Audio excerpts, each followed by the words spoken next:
Vous sentez ce goût de la nature? C'est l'artémisia, cette plante efficace contre le paludisme, maintenant disponible dans notre vitrine en ligne sur focusmediaafrique.com.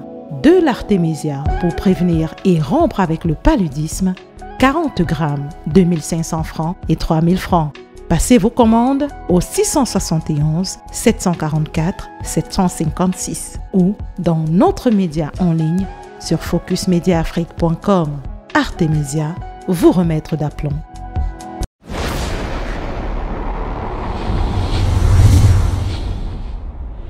Mesdames et messieurs, bienvenue à cette séquence baptisée l'entretien. L'invité de cette édition est un entrepreneur culturel. Monsieur Konthiou Feuzeux est porteur d'un projet, celui de la construction d'une maison baptisée la Maison des Afro-descendants. Monsieur Feuzeux, bienvenue. Merci Monsieur Djengue. Merci de m'avoir invité. Alors, je vais vous accueillir tout de go avec cette question. C'est quoi la Maison des Afro-descendants? Oui, la Maison des Afro-descendants, c'est un projet, c'est une maison qui va simplement accueillir donc, tous les Afro-descendants à travers la planète. Les Afro-descendants venant des Caraïbes, venant d'Amérique latine, venant d'Amérique du Nord, venant même d'Afrique du Nord, parce que dans le Maghreb, nous avons donc des frères Afro-descendants.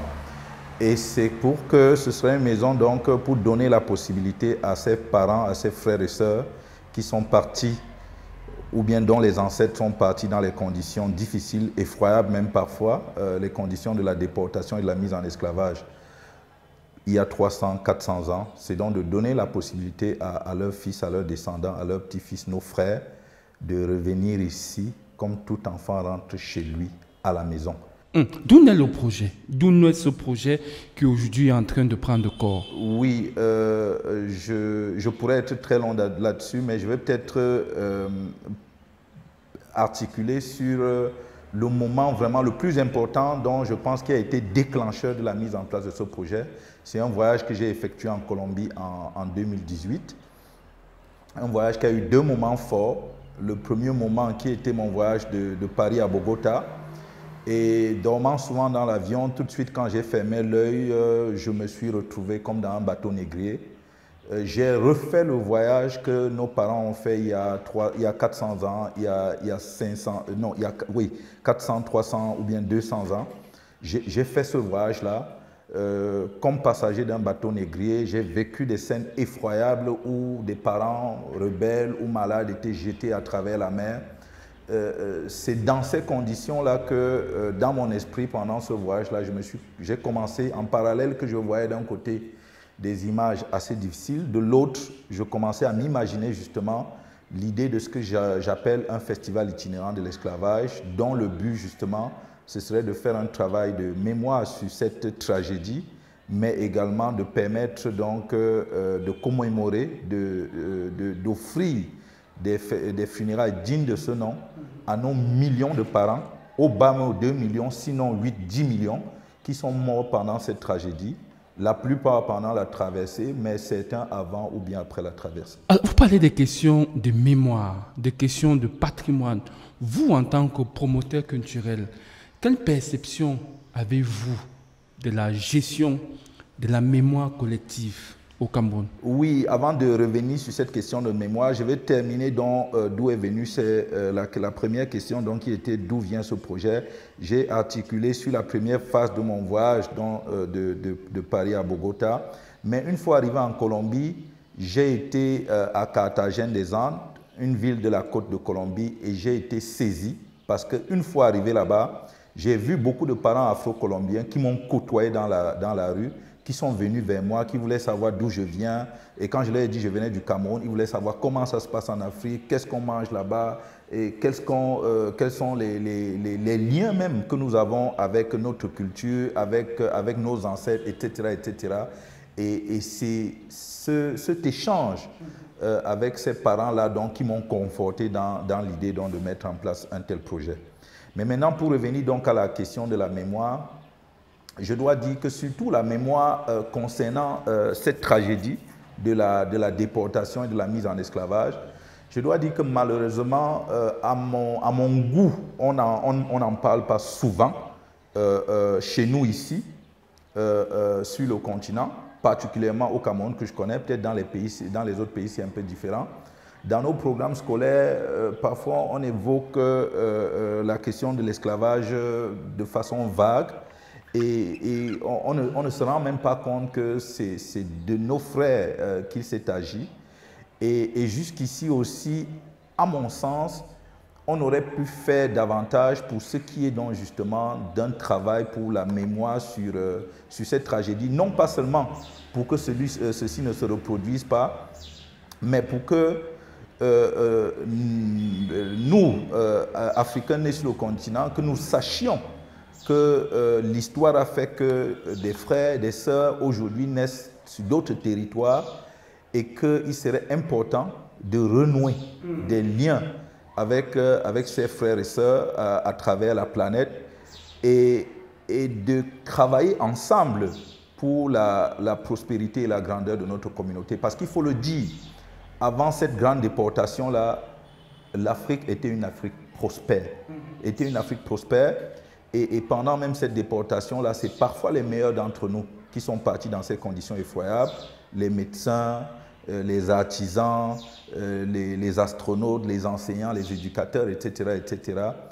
Et voyant la situation des communautés afrodescendantes aujourd'hui à travers le monde, je pense qu'il y a lieu de travailler pour retrouver donc la prospérité et la grandeur de notre communauté. Alors, pour retrouver cette prospérité et cette grandeur de notre communauté, vous situez ça naturellement dans la mise en place du projet de la Maison des Afro-descendants. Monsieur Feuzeux, est-ce que vous avez les moyens de votre politique? Pourquoi êtes-vous allé lancer un tel projet au CED de Tola où on a vu l'UNESCO qui est venu et qui a pris la parole? C'est tout autour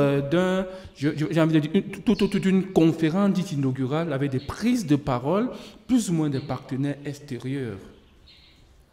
Bon, pour cette question-là, je dirais qu'il fallait partager cette idée avec l'opinion. C'est vrai que nous avions déjà organisé une présentation de ce projet en décembre 2020. Mais il était question, au-delà de la présentation qui avait eu lieu en 2020, d'échanger donc avec un certain nombre de personnes ressources sur la question. Et c'est ce qui a justifié donc l'organisation de cette conférence, pour laquelle je remercie encore les différents panélistes. Dans la salle, nous avions le docteur Amadou Seou, qui est une personne de référence, qui a même d'ailleurs créé un centre de recherche sur toutes les questions liées à l'esclavage et à la mise en esclavage, voilà, si je peux me répéter. Nous avions le prince Théophile Tatita, qui aussi, comment dirais-je, voilà, qui a tous les arguments concernant cette question, travaillant au CED de Tola. Responsable de la communication. Mais voilà, et ayant un lien fort avec à la base. Avec nos communautés. Justement, il est le porte-parole du Conseil panafricain des autorités traditionnelles. C'est pratiquement 9000 autorités traditionnelles à travers l'Afrique. Et en tant que leur porte-parole, il est profondément donc outillé pour parler de ces sujets qu'il maîtrise aussi effectivement. Et comme panéliste également, nous avions Dieudonné Foucault, artiste plasticien, qui a fait beaucoup de séjours en Guyane, en Martinique, aux États-Unis, etc. Donc, il pourrait parler, qui a partagé ses expériences donc, avec ses parents-là sur ces autres contrées. Et en ligne, parce qu'on avait des panélistes en ligne, nous avions le docteur Ndichan, Camerounais qui vit et enseigne à Bayreuth en Allemagne et qui a séjourné et travaillé pendant longtemps en Amérique latine, notamment en Colombie, au Pérou, en Bolivie. Donc il parlait aussi d'autorité.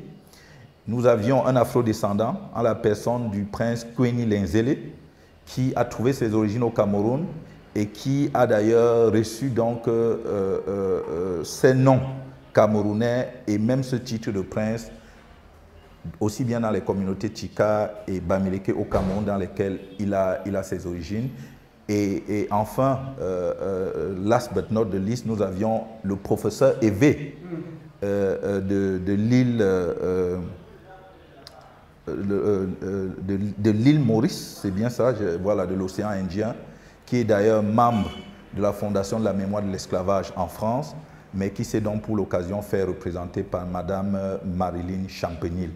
Donc c'était donc de donner la parole aux experts pour parler donc de cette question-là et en même temps intéresser donc l'opinion publique à cette problématique. Et comme vous l'avez bien souligné, oui, il y avait un certain nombre d'invités qui nous ont fait l'honneur de faire le déplacement. Le ministre de la Culture a envoyé donc son représentant. L'UNESCO a envoyé quelqu'un à la conférence. Nous avions également Madame l'ambassadrice du Brésil qui a fait le déplacement. Et vous l'avez aussi si bien dit, cette conférence était organisée au CED de Tola. Quelle heureuse coïncidence, parce que je dois le dire, au début nous avons pensé organiser cette conférence à la Fondation Mouna, mais quelques difficultés, quelques problèmes techniques qu'ils avaient là-bas nous ont amené donc à travers donc même le prince Théophile Tatissa justement qu'on a évoqué tout à l'heure de amener ça au CED. Voilà, et c'est, comment dirais-je, comme le destin fait les choses. Donc, pour finir, donc, la conférence est tenue là où elle aurait dû se tenir. Peut-être avant de poursuivre, Monsieur Feuzeux, on va peut-être marquer l'arrêt de cet entretien. C'est un arrêt qui nous permet d'aller retrouver Roland Dangon, qui traite dans son élément que je vous propose de suivre, de revivre la mémoire de Harriet Tubman, cette dame-là, esclave, qui s'est battue bec et ongle pour que les Noirs puissent avoir voix au chapitre. Je vous propose de regarder.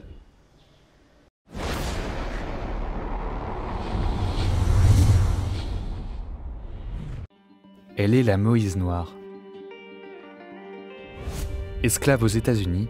Noire, esclave, mais aussi femme et plus encore déterminée et attachée aux valeurs d'humanité et de liberté, Harriet Tubman fait partie des mémoires oubliées que l'équipe du projet Sur les traces d'Harriet Tubman veut faire revivre.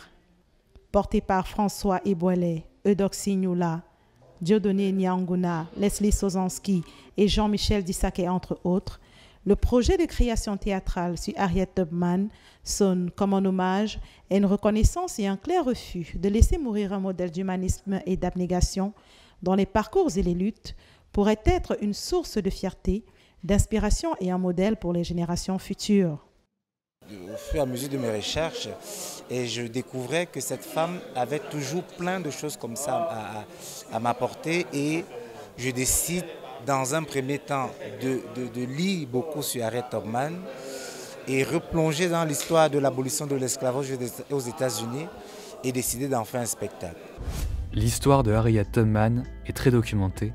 Grandmother Moses ou Moses of our People, de ses surnoms, aura réussi à se libérer et à libérer les siens des douleurs et de l'horreur d'un avilissement qui aura trouvé sa parfaite manifestation dans l'esclavage, puis le racisme entre autres. Et cette histoire, il faut la raconter. C'est une façon de raconter aussi l'histoire du monde, l'histoire de l'esclavage, mais à partir de mon pays, de ce qui s'est passé. Raconter l'histoire de l'humain. C'est pour ça. Et pour moi, c'est vraiment une chance.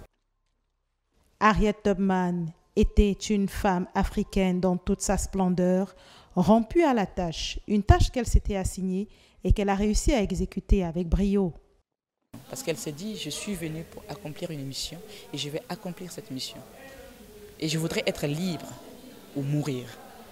Et elle est arrivée à faire ça. Raconter l'histoire de l'humanité, c'est donc aussi raconter l'histoire de cette abolitionniste afro-américaine qui aura réussi par ses actions à vivre au-delà d'exister.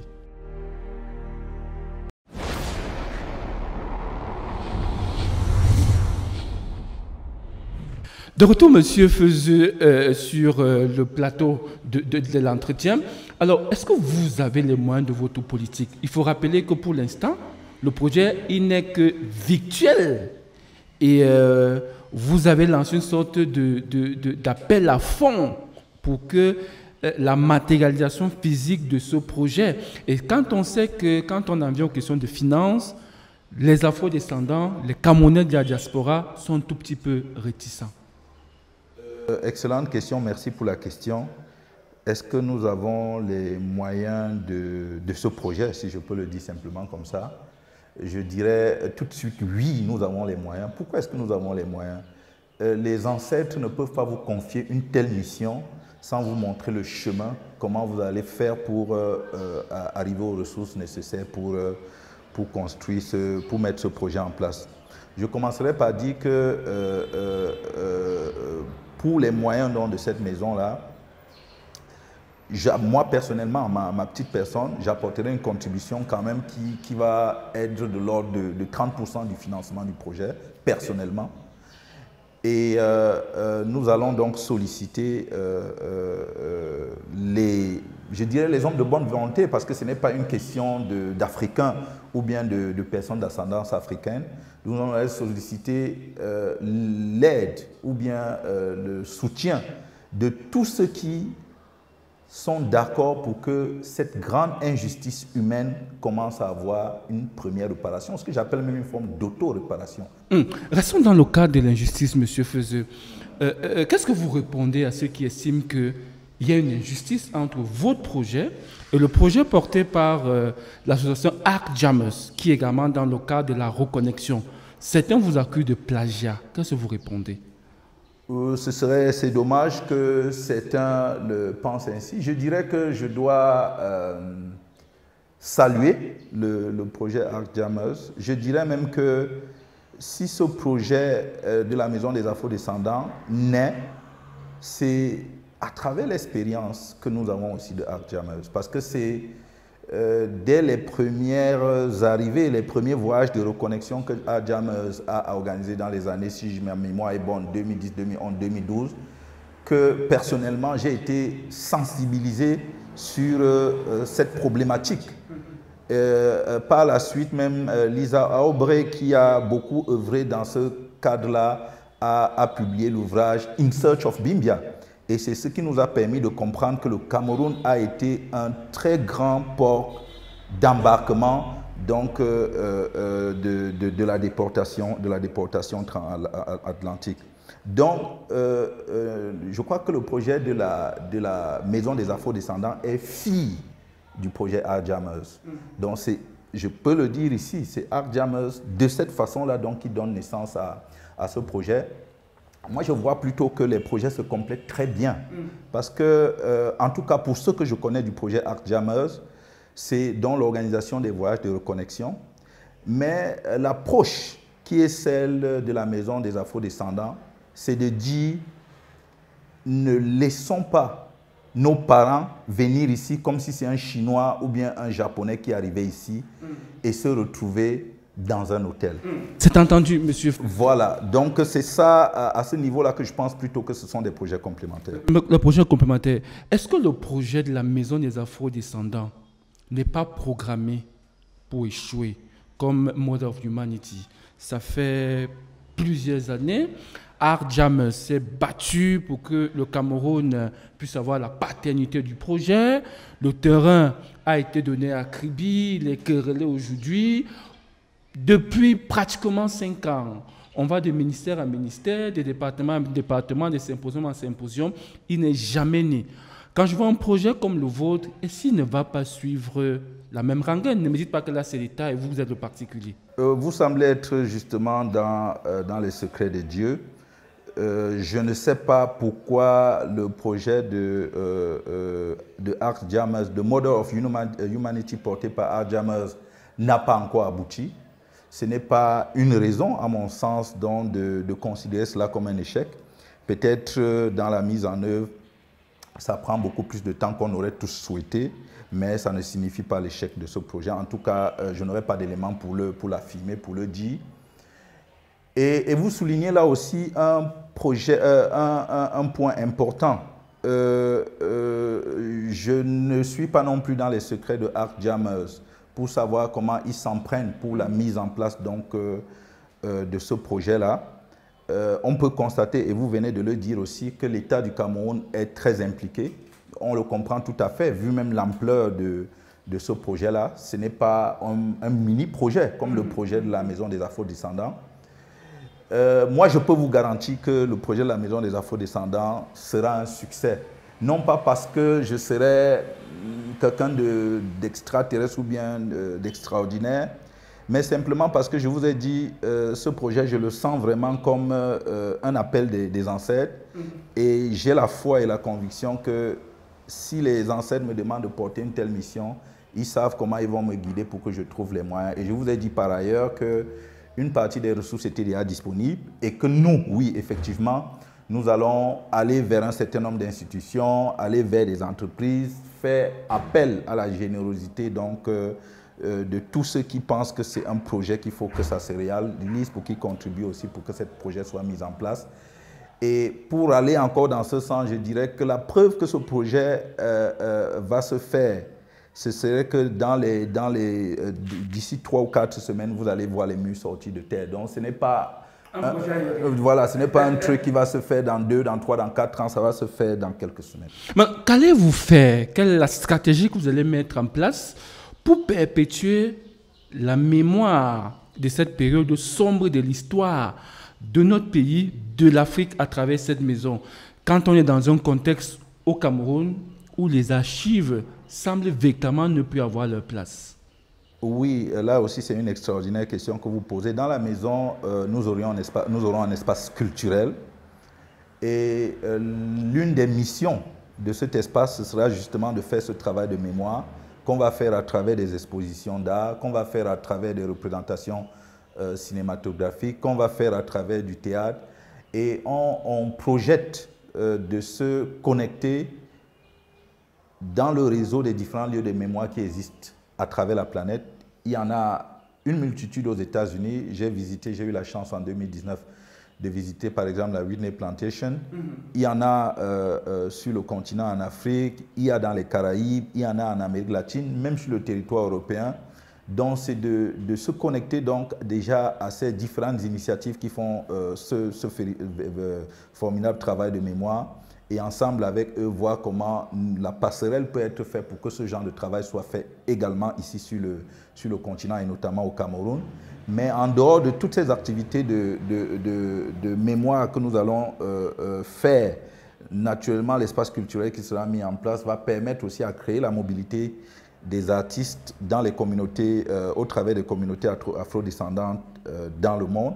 Et ce sera des moyens vivants de faire aussi ce travail de mémoire. Parce que quand on parle de travail de mémoire, ce n'est pas seulement le souvenir de la tragédie qui a eu lieu, mais aussi c'est une occasion magnifique de recomposition de nos mémoires qui sont aujourd'hui éparpillées à travers le monde. Si on parle de l'Afrique, il y a 5 siècles, beaucoup des souvenirs, même sur le continent, vous avez parlé des archives qui ne sont même pas souvent disponibles, mais il y a beaucoup de savoirs qui sont dans les mémoires et ces mémoires-là peuvent se retrouver à Palenque en Colombie, ces mémoires peuvent se retrouver quelque part en Guyane et en créant un lieu où les gens peuvent se retrouver, où les gens peuvent échanger, on peut recomposer, on peut reconstituer ces mémoires-là. Monsieur Feuzé, est-ce que vous allez résister à la tentation de l'UNESCO s'il décide de s'accaparer du projet et d'en faire une sorte, comment ils appellent ça, et d'en faire une sorte de patrimoine de l'UNESCO? Ça, c'est le premier volet. Le deuxième volet, qu'allez-vous faire si l'État décide bec et ongle de devenir plus ou moins actionnaire, puisqu'à la base, c'est un projet qui est ouvert? Disons que le projet, on le veut le plus participatif et inclusif possible. Bon, quand vous utilisez l'expression actionnaire, on n'est pas ici dans une initiative à but lucratif. Mais les gens peuvent participer. Ce n'est pas en prenant des actions, puisque ce ne sera pas une entreprise. Et je vous ai dit, le MINAC a été représenté à la conférence. Nous avons déjà des échanges avec le MINREX par ailleurs également. Donc il est question d'intéresser le plus grand nombre de personnes et notamment les institutions de notre pays. Et pour ce qui est de l'UNESCO, pareillement, c'est-à-dire que l'UNESCO travaille sur ce genre de problématiques depuis bien longtemps. Ils ont lancé de 1994, je crois, à 2004, si mes souvenirs sont bons, le projet de la route des esclaves. Et après ce projet de la route des esclaves, il y a donc maintenant la décennie des personnes d'ascendance africaine qui a été lancée, je crois, aussi en 2015 et qui s'achève en 2024. l'UNESCO a accumulé une expérience avérée sur ces problématiques, travaillé avec beaucoup de chercheurs dans les communautés afro-descendantes à travers le monde. Et nous irons vers l'UNESCO, je peux le dire ici, encore que nous les avons invités expressément et ils sont venus. Et donc c'est pour profiter aussi de toute l'expérience qu'il a, qui va nous permettre aussi de mieux articuler le projet que nous avons. Mais comme je l'ai dit, l'appel est venu des ancêtres et c'est la voix des ancêtres que nous allons écouter. Non pas contre quelqu'un ou bien, mais si les échanges que nous pouvons avoir avec différents partenaires éventuels vont dans le sens de l'appel des ancêtres, il n'y aura pas de souci. Bientôt sera la fin de cet entretien, M. Feuzeux. Qu'allez-vous faire pour que ce projet reste et demeure au Cameroun? Vous posez là une question que je trouve très intéressante parce que justement, ce n'est pas ça l'ambition du projet. Déjà, même avant que la maison des Afro-descendants ne soit construite au Cameroun, nous avons déjà lancé un appel pour que cette maison soit dupliquée à travers le continent. Et je suis très heureux de dire qu'au Cameroun, je ne veux peut-être pas citer les noms, mais il y a une personne qui va dupliquer cette initiative à Douala. Il y en a une qui va se dupliquer à Badenkop. Il y a une autre qui va dupliquer à Banganté, en RDC, au Bénin, au Burkina Faso, en Tanzanie. Je suis extrêmement heureux que même avant que donc, ce qu'on peut considérer aujourd'hui comme le projet pilote ne soit mis en place, il y a une ferveur. Il y a une ferveur parce qu'une maison qui aura 9-10 chambres, on a plus de 200 millions d'afro-descendants à travers le monde. Ce ne sera pas suffisant pour accueillir tout le monde et c'est pour cela qu'il faudrait que l'initiative soit multipliée à travers le continent. Et je suis extrêmement heureux que cet appel ait été entendu. La dernière question, c'est celle de savoir qui est ou qui sont les personnes morales se cachant derrière le projet. Oui, le projet, j'ai eu l'idée, mais le projet est porté aujourd'hui par la Fondation des Afro-descendants, personne morale, donc pour répondre directement à votre question, dont je suis le président et qui a de nombreux membres.